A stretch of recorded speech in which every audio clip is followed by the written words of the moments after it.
मैथिली दुल्हन इसके मनमोहक गीत जरूर सुने। यदि अच्छा लगा तो चैनल सब्सक्राइब जरूर करें।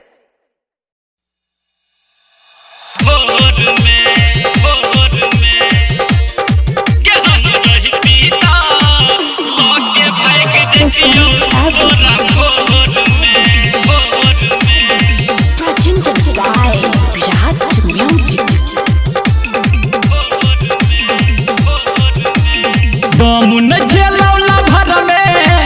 दामुन झेलौला भर में काहे न चलौ तोरा मटकोर में हम रहतीता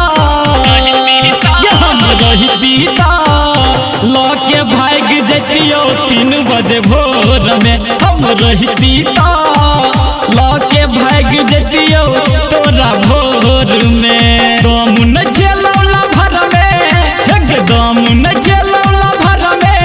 काहे न चलौ तोरा मटकोर में हम रहतीता लौके भाग जतियो 3 बजे भोर में हम रहतीता लौके भाग जतियो तोरा भोर में बाबू लौके भाग जतियो तोरा भोर में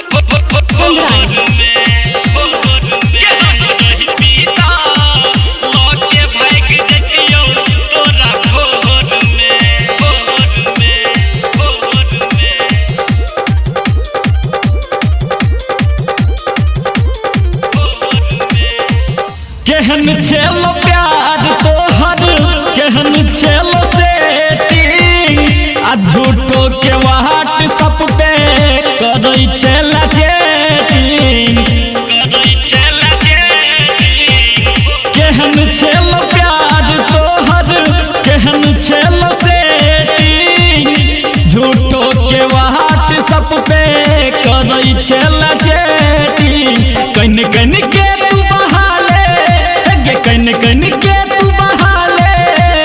याद कर है नोर में हम रहतीता लौके भाग जतियो 3 बजे भोर में हम रहतीता लौके भाग जतियो तोरा भोर में बाबू लौके भाग जतियो तोरा भोर में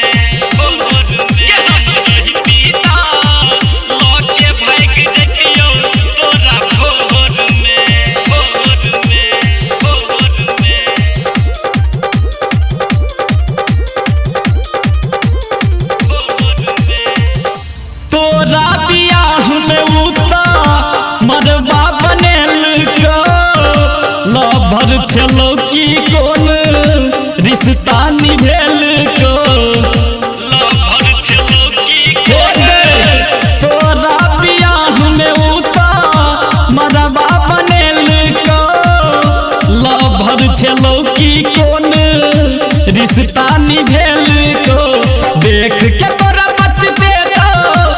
देख के तोरा पछते तो जब नहीं हरे बेला रकोर में हम रहतीता लौके भाग जतियो 3 बजे भोर में हम रहतीता लौके भाग जतियो तोरा भोर में बाबू लौके भाग जतियो तोरा भोर में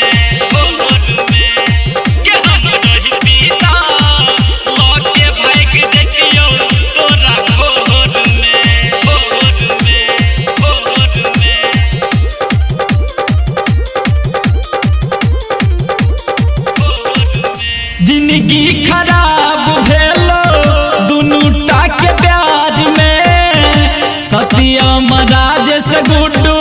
छेलो इंतजार में सुनना जिंदगी खराब भेलो दुनू के प्यार में सत्यम राजेश गुड्डू छेलो इंतजार में एक बेर मौका एक बेर मौका तो देखते चाहे अब तो चर्चा शोर में हम रहतीता लौके भाग जैतियो 3 बजे भोर में हम रहती